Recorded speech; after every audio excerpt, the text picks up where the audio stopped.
I'm Brianna, 38 years old, and 3 weeks ago, at my father's funeral, my brother announced he was selling our family home to pay off his gambling debts in front of 40 people. My mother nodded. She actually nodded and said, "Your dad would understand. Your sister can find another place." I stood there, surrounded by relatives who wouldn't meet my eyes, feeling like I'd been slapped in the middle of a crowded room. But here's the thing they didn't know. There was something the lawyer was about to reveal. Something my father had kept hidden for 15 years. Before I continue, if you find this story worth hearing, please take a moment to like and subscribe, but only if you genuinely want to know what happened next. And tell me in the comments, where are you listening from right now? What time is it where you are? Now let me take you back 3 weeks, to the night I got the call at 2 in the morning. My phone lit up my tiny studio apartment in Center City, Philadelphia, the one with the IKEA bookshelf, the potted snake plant I'd kept alive for 6 years, and stacks of accounting textbooks I still couldn't bring myself to throw away. Mom's name flashed on the screen.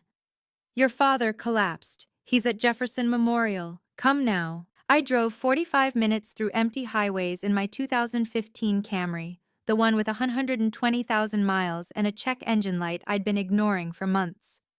When I pulled into the hospital parking lot, I spotted Marcus's black Mercedes gleaming under the fluorescent lights. He'd beaten me there. Of course he had. But it didn't matter. By the time I reached the ICU, Dad was already gone. The last time I'd spoken to him was 3 months earlier. A phone call that lasted maybe 90 seconds. He'd asked, "Are you doing okay?" And I'd said yes, and then we sat in silence until one of us made an excuse to hang up. I didn't know that would be the last time I'd hear his voice. I was used to being the one who arrived last. But this time, I wished I had arrived sooner. To understand what happened at that funeral, you need to understand my family. 20 years ago, I was 18, sitting at our dining room table with college acceptance letters spread out in front of me. Penn State, Temple, Drexel. I'd worked my entire high school career for those letters, and I needed my parents to help me figure out how to pay for it. My mother picked up the Temple letter, glanced at it, and set it down like it was junk mail. "Why would we spend that kind of money on you?" she said. "You're a girl. You'll get married, have children. Your husband will provide. That's how it works." I looked at my father. He was staring at his coffee cup, jaw tight, saying nothing. That same year, Marcus, 3 years older than me and already a sophomore at Villanova, got everything handed to him. Not scholarships, just checks from our parents. They'd bought him a Honda Accord for his commute. They'd rented him an apartment near campus so he wouldn't have to deal with dorm life. I got a list of jobs that hired 18-year-olds, so I figured it out myself. I applied for every scholarship I could find, landed enough to cover 70% of tuition at Temple, and worked 2 part-time jobs, weekday evenings at a call center, weekends at a coffee shop, to cover the rest.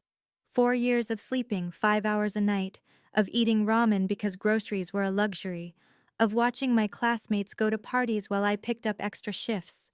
I graduated with a 3.8 GPA and a CPA license that now hangs in my tiny apartment. I earned every letter of it.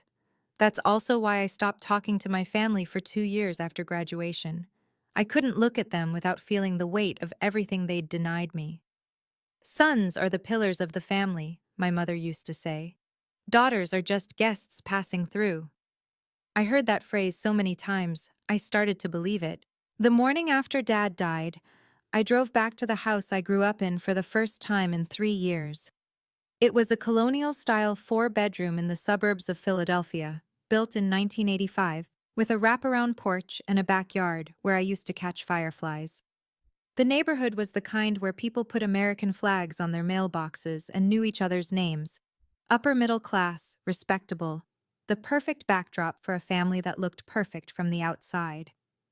Marcus was waiting at the front door when I pulled up. He hugged me, quick, one-armed, the way you hug someone you're obligated to acknowledge but don't particularly want to touch. "Long time, sis," he said. "You look tired." I didn't respond. I was too busy noticing the Louis Vuitton duffel bag in the hallway, the golf clubs leaning against the wall, the Gucci loafers lined up by the stairs. Marcus had been unemployed for 8 months. I knew because Mom had mentioned it during one of her rare guilt trip phone calls. "Where's Mom?" I asked. "On the phone with the funeral home. She's got everything under control." I carried my overnight bag upstairs to my old room, or what used to be my room. The walls were still the same pale blue I'd painted them when I was 15, but everything else was different. My bed was gone, replaced by Marcus's overflow. More designer luggage, shoe boxes, a flat-screen TV still in its packaging. My childhood bedroom had become my brother's storage unit. I stood in the doorway looking at the pile of expensive things that belonged to a man who supposedly had no money, and I felt something cold settle in my chest. I didn't ask why my room had become his closet. Some questions answer themselves. The funeral was scheduled for 5 days later, per Dad's wishes. Simple, at Peterson and Sons, the local funeral home he'd driven past every day on his way to work. I handled the logistics. I called the funeral director, wrote the obituary, contacted relatives I hadn't spoken to in years. I organized flowers, confirmed catering, and made sure the programs were printed with the right photo, the one of Dad from 10 years ago, before he started looking tired all the time. Marcus handled the sympathy. Whenever a neighbor stopped by with a casserole, he appeared in the doorway with his practiced grief, accepting condolences like a politician working a crowd. "Thank you so much for thinking of us," he'd say, hand on their shoulder, voice thick with emotion. Dad would have appreciated it, but behind closed doors things were different. I noticed it on the third day. Mom and Marcus kept having hushed conversations in the living room, conversations that stopped abruptly whenever I walked in. I'd catch fragments. After the funeral, and real estate, and handle it quickly. On the fourth night, I was passing the kitchen when I heard Marcus on his phone. I know," he was saying, his voice tight with something that sounded like fear. "I'll have it soon, after this week. Just give me until—" He saw me and hung up immediately. "Who was that?" I asked. "Nobody. Work stuff." He hadn't worked in 8 months. I didn't push it, but I filed it away in my mind, another piece of a puzzle I didn't yet understand. That night, I lay in the guest room staring at the ceiling, wondering what my brother was so desperate to pay for, and why his fear seemed bigger than his grief. The night before the funeral, I couldn't sleep. So I did what I always do when I can't settle my mind. I organized. Dad had a small office in the basement, a cluttered room with a wooden desk and filing cabinets from the 1990s. No one had touched it since he got sick. I figured I could at least start sorting through things, make myself useful in a way that wouldn't require me to talk to anyone. The first filing cabinet was full of tax returns and utility bills going back decades. The second held old photographs, report cards, mine and Marcus's, and a folder labeled Important Documents. Inside, I found my birth certificate, a few photos of me as a baby, and a single sheet of paper with a logo I didn't recognize. Farwell Family Holdings LLC, dated 2009. I stared at it.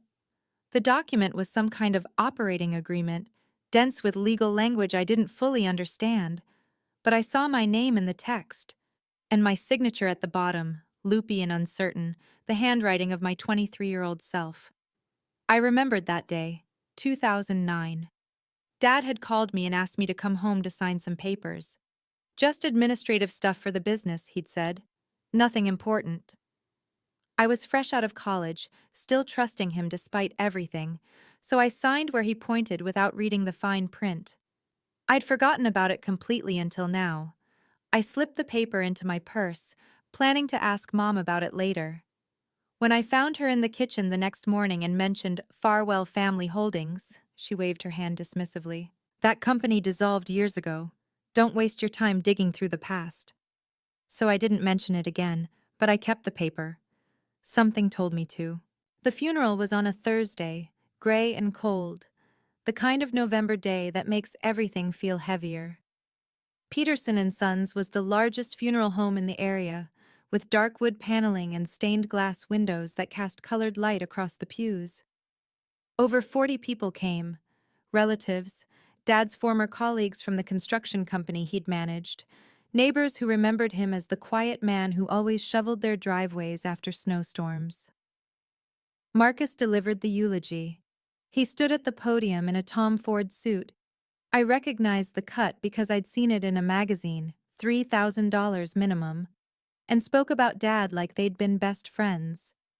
He talked about fishing trips they'd taken, advice Dad had given him, the unbreakable bond between father and son. I sat in the back row, listening to stories I'd never heard, wondering if any of them were even true. The fishing trips, maybe, but the heart-to-heart conversations, the deep, meaningful connection? I'd lived in that house for 18 years, and I'd never seen Dad talk to Marcus about anything more personal than sports scores. But the crowd was moved. Women dabbed their eyes, men nodded solemnly. Marcus had always been good at performing. Mom sat in the front row, wearing black Chanel and her signature pearl necklace. A gift from Marcus, she liked to remind people, though we all knew Dad had paid for it. She accepted condolences with practiced dignity, the grieving widow who had everything under control. No one came to check on me. No one asked how I was holding up. I was just background noise, the daughter who'd been away too long to matter. I didn't know the eulogy was just the opening act. The real performance was coming next.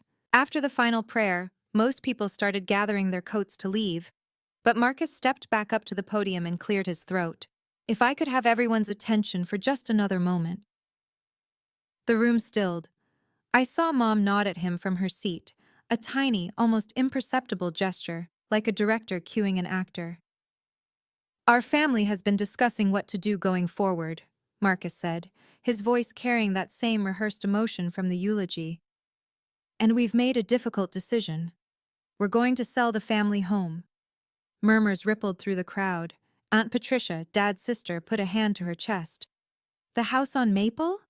Richard loved that house. I know, Marcus said, shaking his head with what looked like genuine sorrow. But it's time for a fresh start. Mom doesn't want to be there alone, surrounded by memories. And frankly, the upkeep is too much for her to handle by herself. He paused, letting that sink in, then added, We've already discussed it as a family. Mom, me, and Brianna. We're all in agreement. My stomach dropped. I hadn't agreed to anything. I hadn't even been asked. I started to stand, to say something, but Mom turned around and looked at me.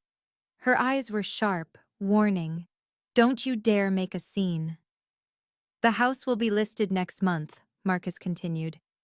We just wanted everyone to know, so there are no surprises. After the announcement, people approached Mom with sympathy.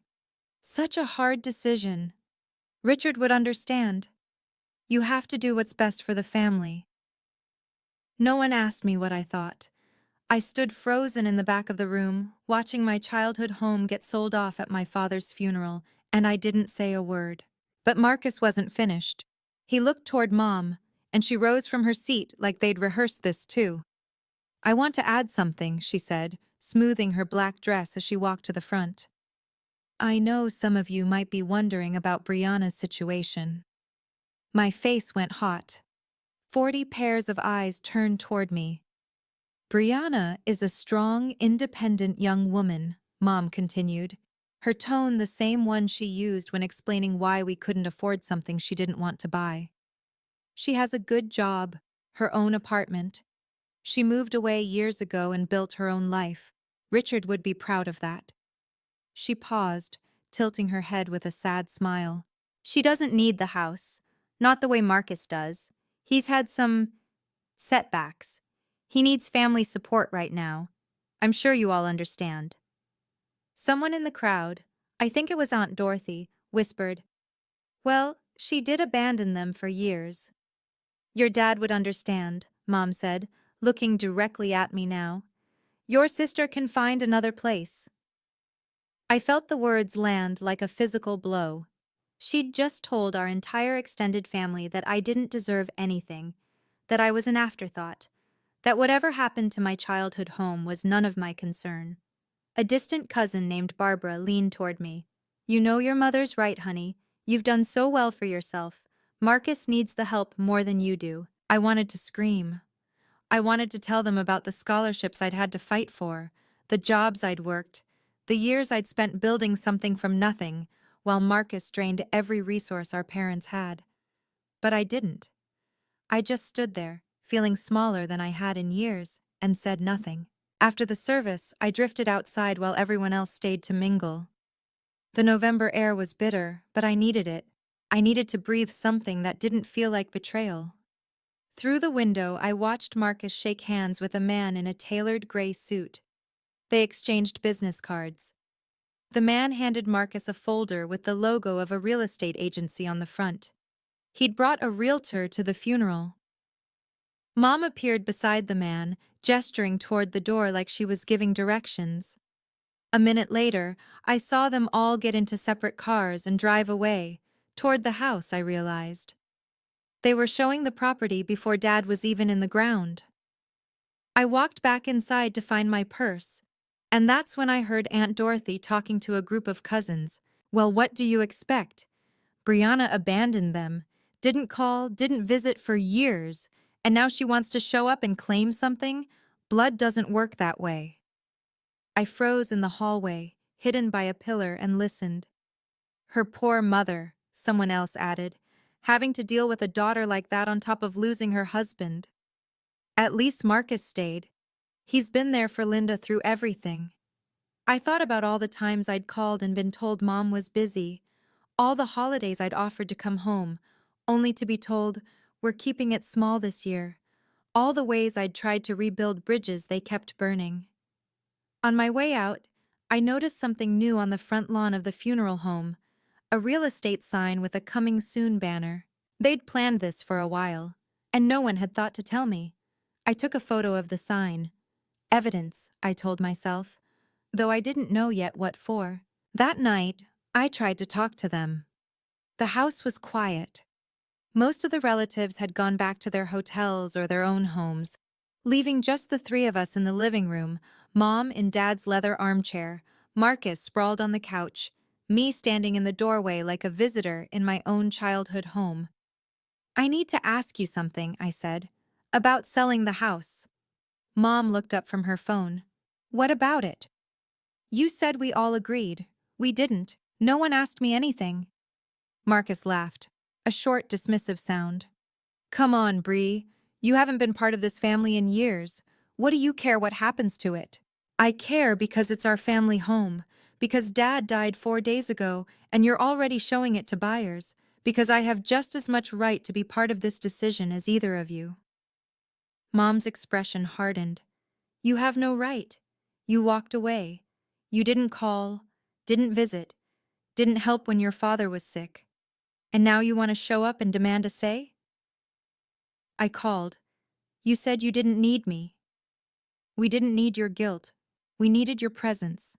Marcus sat up, fixing me with a look that was almost pitying. Look, I'm going to be honest with you. I need the money from this house. I've got investment debts. A lot of them. And if you make a scene about this, I'll tell everyone exactly what kind of daughter you've been. How you cut Dad off for 2 years. How you broke his heart. My throat tightened. That was my deepest shame. The years I'd refused to speak to Dad, and Marcus had just weaponized it. I'm trying to help the family, he said. You're trying to tear it apart. I left the room without another word, but I didn't leave the house. Not yet. I know what you're probably thinking right now. Why didn't I fight back? Why didn't I call a lawyer right then and there? But here's the thing you have to understand. This was my family, my mother, my brother, the people I'd spent my entire childhood trying to earn love from. Walking away from them had already broken something inside me once. I wasn't ready to do it again. If you've ever been in a situation like this, where standing up for yourself meant losing everyone you'd ever known, drop a comment below.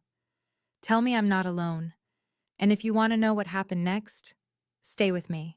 3 days after the funeral, Mom called another family gathering, this time at the house. To discuss the estate, she said. So everyone's on the same page. 15 people crowded into the dining room. Aunt Dorothy, Uncle Frank, my grandmother on Mom's side, various cousins I barely recognized. The room felt smaller than I remembered, stuffed with bodies and opinions and the weight of decisions being made without me. Mom stood at the head of the table, a stack of papers in front of her. Marcus sat to her right, arms crossed, looking at me like I was a problem to be managed. "Here's the situation," Mom began. "Richard didn't leave a complicated estate. The house is the primary asset, worth around $800,000. My plan is to sell it, pay off outstanding debts, and use the remainder to support myself in my retirement." "What about Brianna?" Grandma asked. She was the only one who looked at me with something other than judgment. "Brianna has her own career," Mom said smoothly. "She doesn't need support. She moved out years ago, built her own life. I'm proud of her for that." "But she's still your daughter," Grandma pressed. "Richard's daughter." Aunt Dorothy, Mom's sister, jumped in. "With all due respect, Mother, Brianna hasn't exactly been present. She cut ties with this family. You can't walk away and then come back with your hand out." "I'm not asking for anything," I said. "I'm asking to be included in decisions about my own family's property." "You are included," Marcus said with a thin smile. "You're sitting right here, aren't you?" The room rippled with uncomfortable laughter. I felt my face flush. No one defended me. Not one person at that table spoke up to say I deserved a voice. Grandma caught my eye and looked away, her lips pressed tight. The real purpose of the meeting became clear an hour later. Marcus slid a document across the table toward me. The header read, "Disclaimer of interest in estate property." "What is this?" I asked. "It's simple," Mom said. "You sign this and you formally release any claim to the house or the proceeds from its sale. It protects everyone, keeps things clean." I stared at the paper. "You want me to give up my inheritance?" "You're not giving up anything," Marcus said. "Dad didn't leave you anything in his will. This just makes it official, so we can move forward without complications." "How do you know what Dad left me?" Marcus exchanged a glance with Mom. "We had the will reviewed by a lawyer. The house goes to Mom. That's it. This is just paperwork. If I already have no claim, why do you need me to sign?" His jaw tightened. "Because we want this done quickly. The buyer's ready. We don't need some estranged daughter showing up 6 months from now claiming she deserves a cut." "And if I don't sign?" Mom leaned forward. "Then I'll tell everyone in this room, and everyone who wasn't here, exactly what kind of daughter you've been. How you abandoned your father for 2 years when he needed you most. How you broke his heart." The same threat Marcus had made. They'd clearly coordinated. "Sign the paper, Brianna," Uncle Frank said. "Don't make this harder than it has to be." Everyone was staring at me, waiting. I picked up the pen, Dad's Mont Blanc, I realized, the one he'd gotten for his 20-year work anniversary, and held it over the line. Then I set it down. "I need time to think," I said. Marcus's smile disappeared. "You have 24 hours. I drove back to my apartment that night feeling like I'd already lost. The studio felt emptier than usual. I sat on my second-hand couch in the dark, streetlights casting long shadows through the window, and ran through my options.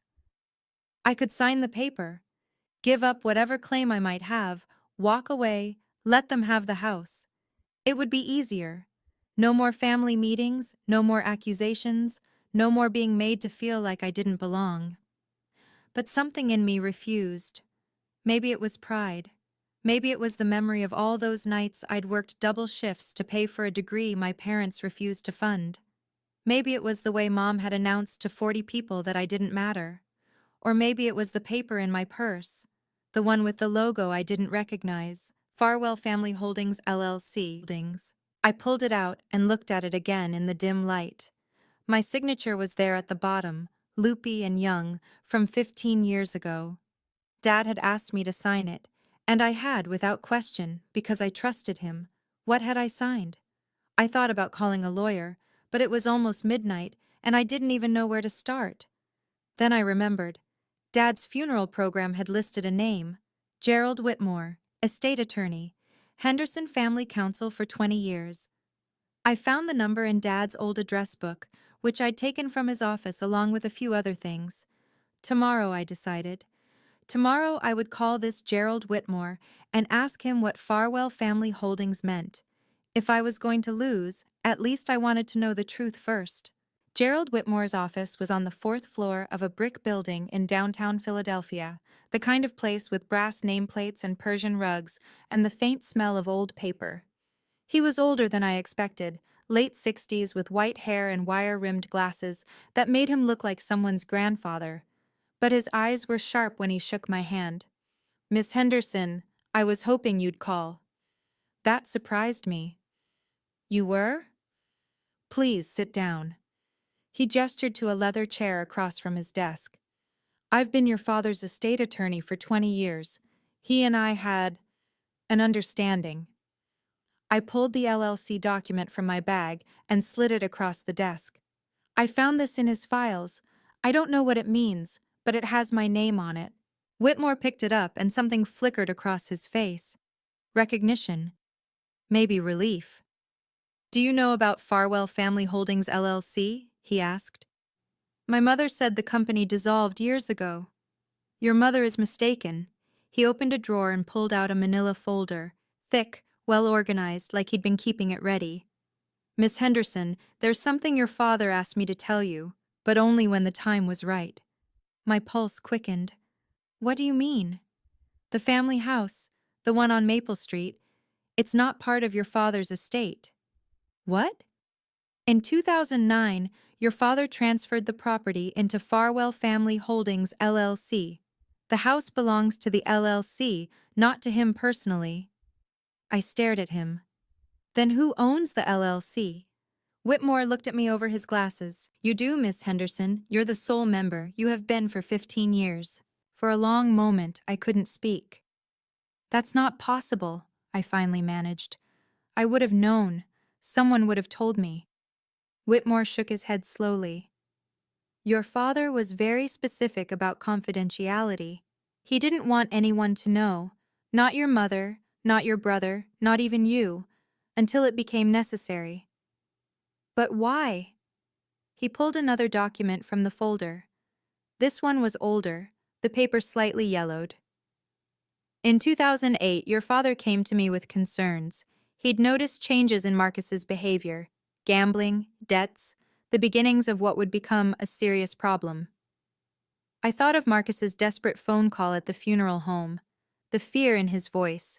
"Your father loved your brother," Whitmore continued, "but he didn't trust him. He knew that if anything happened to him, Marcus would find a way to drain every asset the family had. So he created a structure to protect the most valuable one, the house." "Yes. He transferred it into the LLC in 2009 and designated you, and only you, as the sole member. The operating agreement is ironclad, properly notarized, filed with the state of Pennsylvania, maintained and compliant every year since." "He paid the LLC fees this whole time?" "He set up a small fund specifically for that purpose. He thought of everything." I felt tears prick at my eyes. All those years I thought Dad didn't care. All those silences I interpreted as indifference.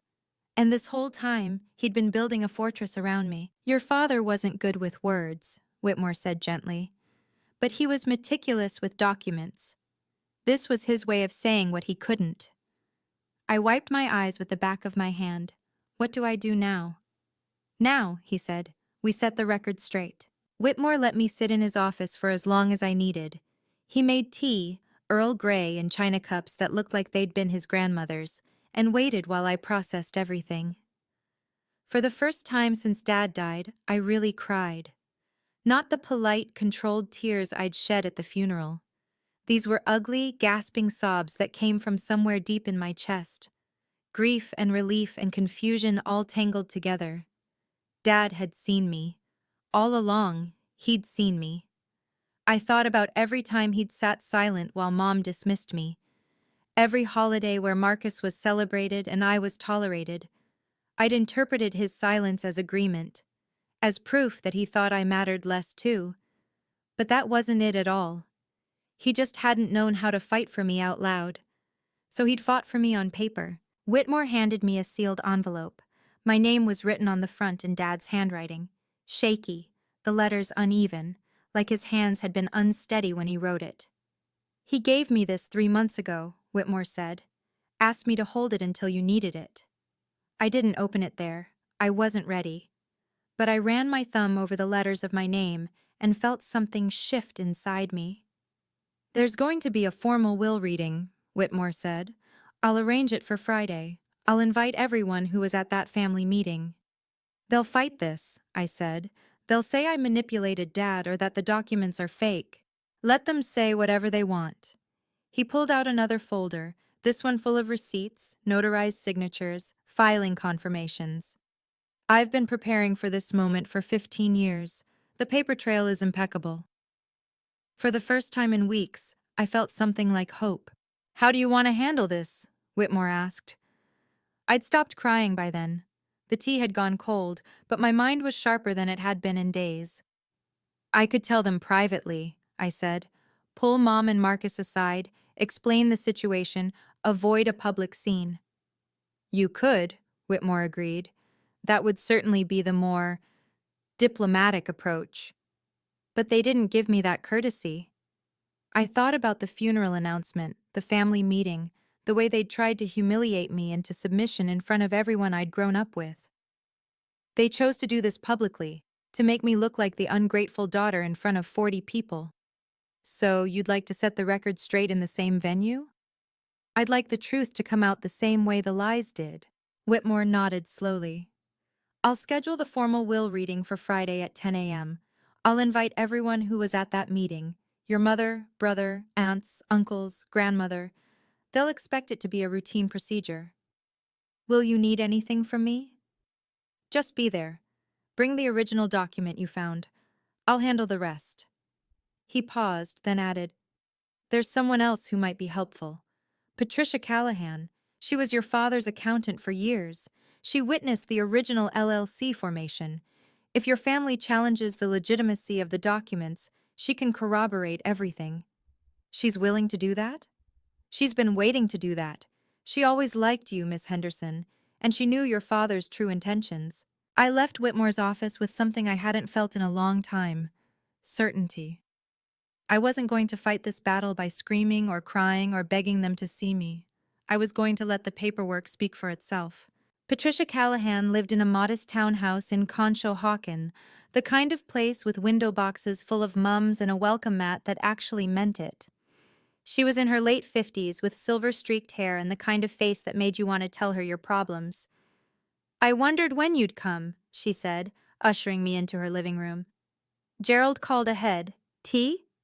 Please?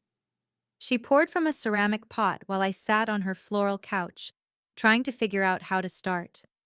But Patricia did it for me. Your father talked about you constantly, she said. Did you know that? No. He did.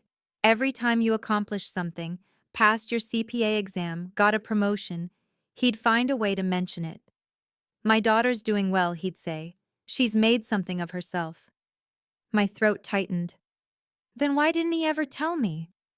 Because Richard Henderson was the most emotionally constipated man I've ever met.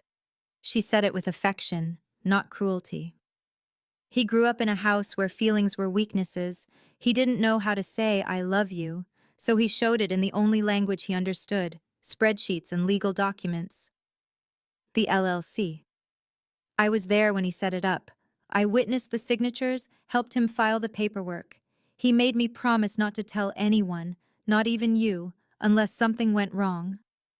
And now something's gone wrong. Your mother and brother are about to sell a house that doesn't belong to them. I'd say that qualifies. She set down her teacup and looked at me directly. Your father wasn't perfect, Brianna, but in the end, he chose you. Don't let them take that away. I nodded. I wouldn't. The night before the will reading, Marcus called. 24 hours is up, he said. Have you made your decision? I was sitting on my bed, Dad's letter still unopened on my nightstand. I'll be at the reading tomorrow. Good. I could hear the smile in his voice. Bring a pen. We'll get this wrapped up and everyone can move on. I'll see you there, Marcus. After he hung up, Mom called.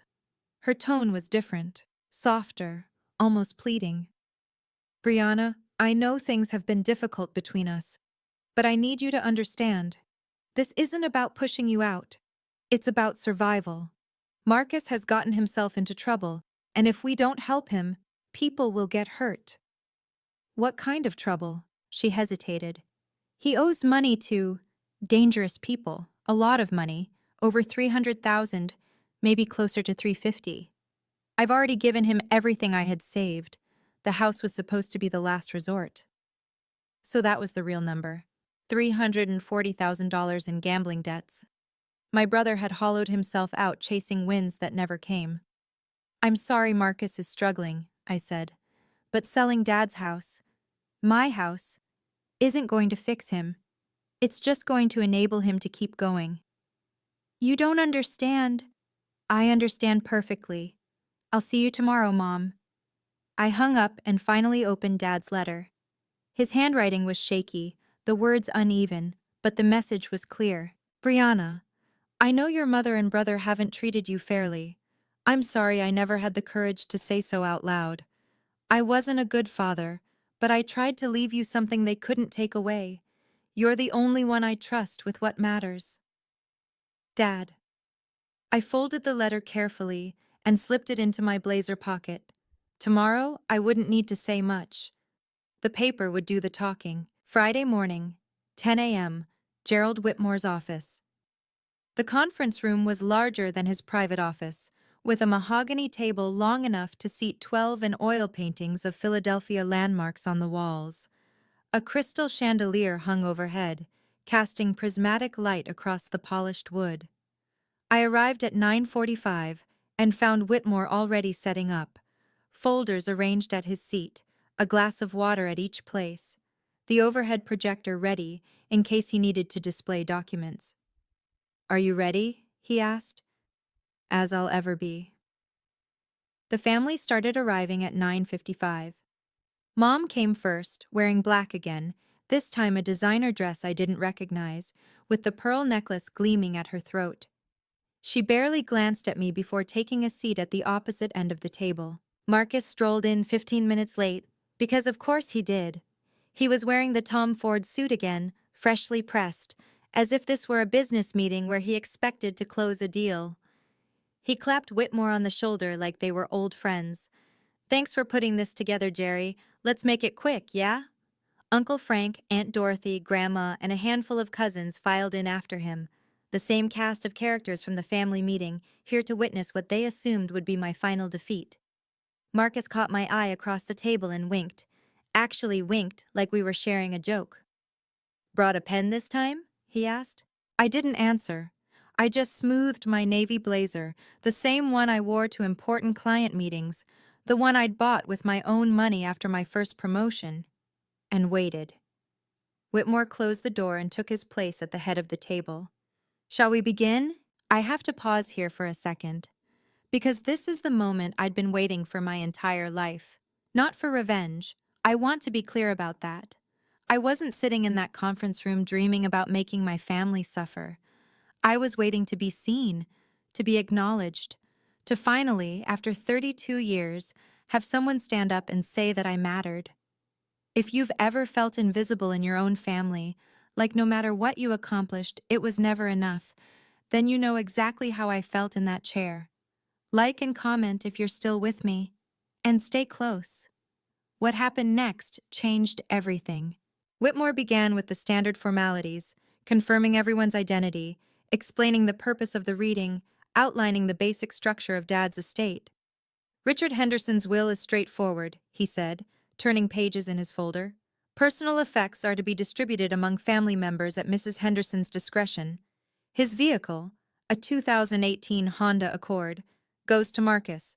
His savings accounts, totaling approximately $47,000, go to his wife, Linda. Mom nodded, looking satisfied. Marcus leaned back in his chair with the air of someone watching a horse he'd bet on pull ahead. And the house? Aunt Dorothy prompted. The Maple Street property?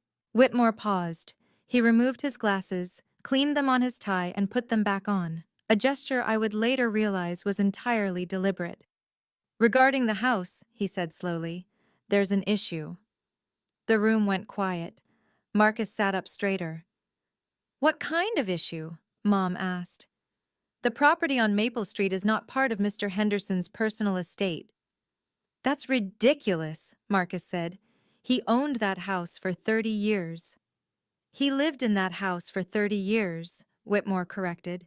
"But the ownership transferred in 2009. The property is held by a limited liability company called Farwell Family Holdings, LLC. I watched the blood drain from my mother's face. Marcus looked confused, like someone had started speaking a language he didn't understand. "What the hell is Farwell Family Holdings?" he demanded. Whitmore pulled a thick folder from beneath his notes. On the cover, in Dad's neat handwriting, was a label: Property Documents. Do not destroy. "I think," Whitmore said, "we need to discuss the corporate structure your father put in place 15 years ago." Whitmore laid out the documents one by one, like a dealer spreading cards across a table. In 2009, Richard Henderson transferred the Maple Street property into a limited liability company. The LLC was properly formed, the transfer was legally recorded with the county, and all taxes and fees have been paid every year since. "So the company owns the house," Marcus said. "Fine. Who owns the company?" "The operating agreement specifies a single member, one person with complete control over the LLC and all its assets." Whitmore looked at me. Every head in the room turned to follow his gaze. "That person is Brianna Henderson." The silence lasted exactly 3 seconds. Then Marcus exploded out of his chair. "That's bullshit!" His face had gone from pale to red in an instant. "She manipulated him. She got to him when he was sick and confused." "The documents were executed in 2009, Whitmore said calmly. "Your father was 53 years old and in perfect health. The signatures were notarized by a licensed notary public and witnessed by his accountant, who is prepared to testify to his mental competence at the time." "I don't believe this." Marcus grabbed one of the documents and scanned it, his hands shaking. "This is fraud. This is your father's choice," Whitmore said. "Made deliberately, maintained carefully, and legally binding." Mom finally spoke, her voice barely above a whisper. "He never told me. 25 years of marriage and he never said a word. He asked me to keep it confidential. I honored that request." I sat very still, feeling the weight of 40 years of family dynamics shifting in real time. My aunts were staring at me. My grandmother had tears in her eyes, and my brother looked like he wanted to flip the table. "The house is worth nearly $900,000, Marcus said. "It belongs to the family." "It belongs to the LLC, Whitmore replied, "and the LLC belongs to your sister." Mom turned to me with an expression I'd never seen before, some mixture of betrayal and desperation that made her look older than her 67 years. "You knew," she said. "This whole time you knew." "I found out 3 days ago," I said, "after you announced at Dad's funeral that I could find another place." "Don't you dare!" Marcus started. "Let her finish," Grandma said sharply. Everyone fell silent. I took a breath. "I found a document in Dad's office and didn't know what it meant. I called Mr. Whitmore to ask. He told me the truth, a truth that neither of you ever bothered to share, because you'd already decided I didn't deserve to be part of this family's decisions." Mom's composure cracked. "We need that money, Brianna. Marcus is in trouble, real trouble. He owes people who don't negotiate." "How much?" Uncle Frank asked, frowning. Marcus said nothing, so I did. $340,000. Gambling debts. The room erupted. Aunt Dorothy's hand flew to her chest. One of my cousins muttered, "Jesus Christ." Uncle Frank stared at Marcus like he'd never seen him before. That's not accurate," Marcus stammered. "It's investments, not—" "I've been covering for him for years," Mom said, her voice breaking. "I've given him everything I had. The house was supposed to be the last resort. She looked at me with red-rimmed eyes. Your father's only been gone 2 weeks, and you're going to take our home? I'm not taking anything, I said. I'm claiming what Dad left me. The same way you've been claiming everything he left you. The only difference is, he made sure this one couldn't be taken away. The pearl necklace around her throat caught the light as she bowed her head. For the first time in my life, I had said something she couldn't argue with. I stood up. Everyone's attention snapped to me, some hostile, some curious, some carefully neutral. I could feel my heart pounding, but I kept my voice steady. I'm not here to gloat, I said. And I'm not here to punish anyone. I'm here because Dad wanted me to have this. He made that choice when I was 23 years old, and he kept it secret for 15 years. That tells me something about what he believed. It tells me he was manipulated, Marcus spat. It tells me he saw what was coming. I looked directly at my brother. He knew you'd burn through everything he built if given the chance. And he was right. Marcus lunged forward, and for a moment I thought he might actually hit me. But Uncle Frank grabbed his arm. Sit down, Uncle Frank said. You've done enough damage. I turned to my mother. You can stay in the house. I'm not going to put you on the street, but it will be under a formal lease, $1 a month, renewable yearly, at my discretion. $1 a month? She repeated. And Marcus doesn't live there. That's non-negotiable. You can't. I can. The house belongs to my LLC. I decide who lives in it. The room was dead silent. I could see the calculations happening behind everyone's eyes, the power shifting, the old assumptions crumbling. Marcus needs help, I said softer now. Real help, not money to throw at bookmakers. If he wants to get treatment for his addiction, I'll support that, but I won't be part of enabling him to destroy himself. I picked up my bag and looked around the table one last time. I didn't ask for this, but I'm not going to apologize for accepting what my father chose to give me. Then I walked out. I made it halfway down the hallway before I heard footsteps behind me. Brianna, wait. I turned. It was Grandma, my mother's mother, moving faster than I'd seen her move in years, her cane clicking against the marble floor. Grandma, I'm sorry. I know that was... Don't apologize. She reached me and took my hand in both of hers. Her grip was stronger than I expected. I need to tell you something. We stepped into an alcove near the elevator, out of sight from the conference room. I knew, she said. What? About the LLC. Richard told me before he died. He asked for my blessing. I stared at her. You knew this whole time? He came to me 3 months ago, right after his diagnosis, said he didn't have much time left and needed to know he'd done the right thing. Her eyes glistened. He asked me, do you think I should protect Brianna? And I told him yes, because your mother wasn't going to. I felt tears threatening again. Why didn't you say anything at the family meeting? Because it wasn't my secret to tell, and because... She sighed. I wanted to see if your mother would come to her senses on her own, give her a chance to do the right thing. She didn't. No, she didn't. Grandma squeezed my hand. But you did. You stood your ground. You didn't let them bully you. I learned from watching you, I said quietly. She smiled, a real smile, the kind I remembered from my childhood. You remind me of your grandfather. He was stubborn too, in the best way. She patted my cheek and turned back toward the conference room. Go home, sweetheart. You've earned a rest. I'll handle what's left in there. I was almost to my car when Marcus caught up with me. Brianna, wait, please. I stopped but didn't turn around. I could hear his breathing, ragged, uneven, like he'd been running. I know you're angry, he said. You have every right to be, but you don't understand what's happening. Then explain it. He moved around to face me, and for the first time, I saw past the expensive suit and the practiced confidence. My brother looked broken. Dark circles under his eyes, hands trembling, the desperation of a man who had run out of options. The people I owe money to, he said. They're not patient. They've been sending people to follow me, leaving notes on my car. Last week, someone slashed my tires. Marcus, I'm scared, Bree. His voice cracked. I got in over my head, and I kept thinking I could win it back, just one more bet, one more game, and then it would all be fine. But it never was. And now I'm so deep I can't see a way out. I looked at my brother, really looked at him.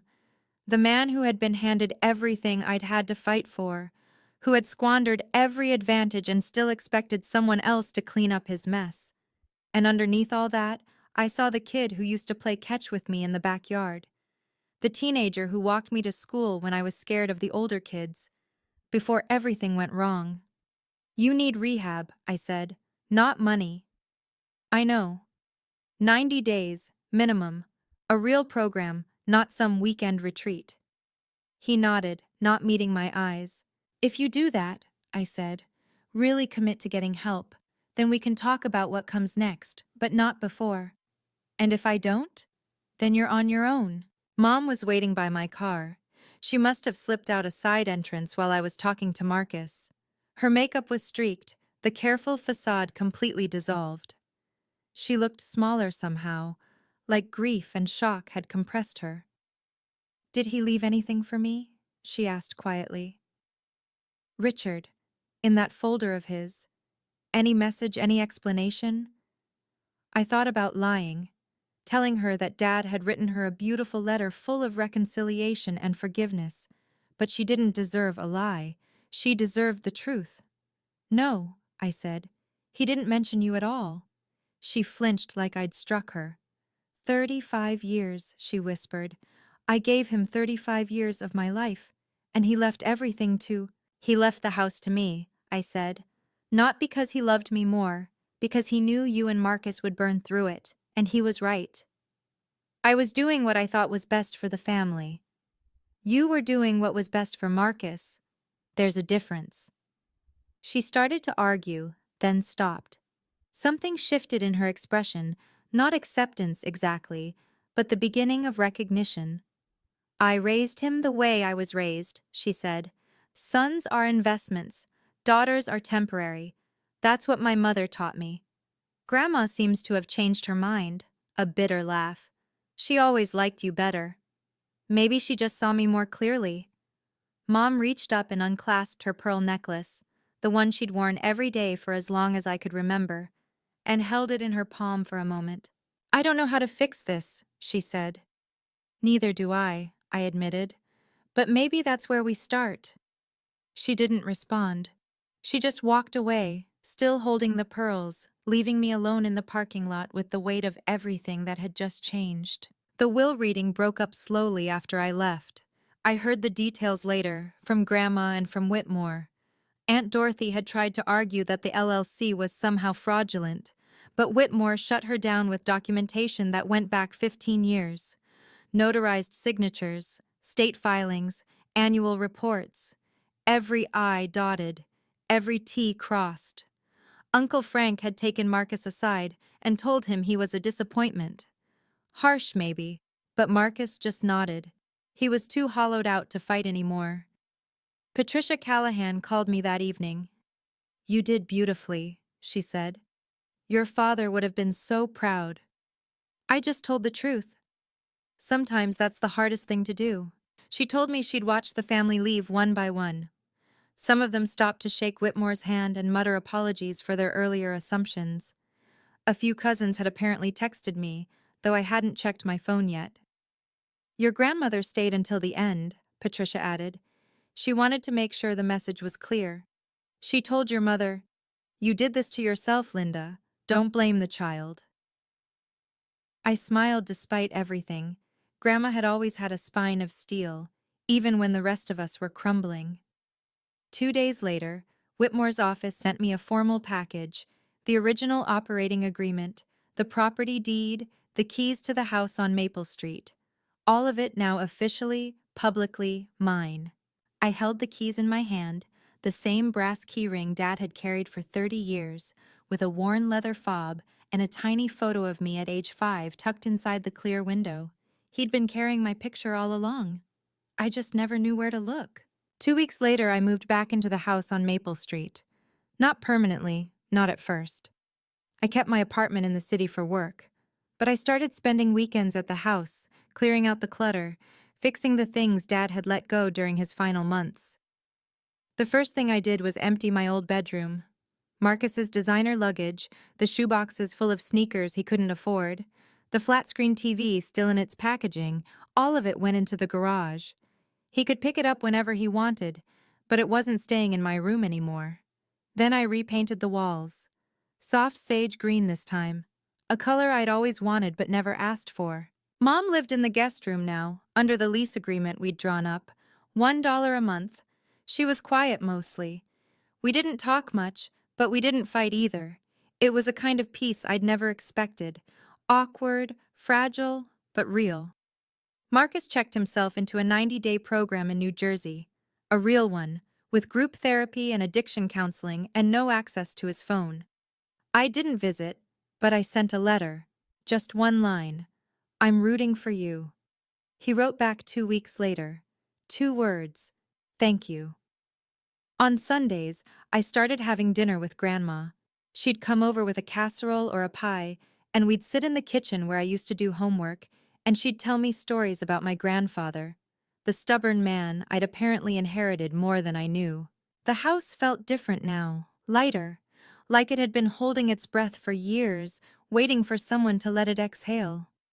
I put fresh flowers on the mantel where Dad's photo sat, yellow roses, his favorite.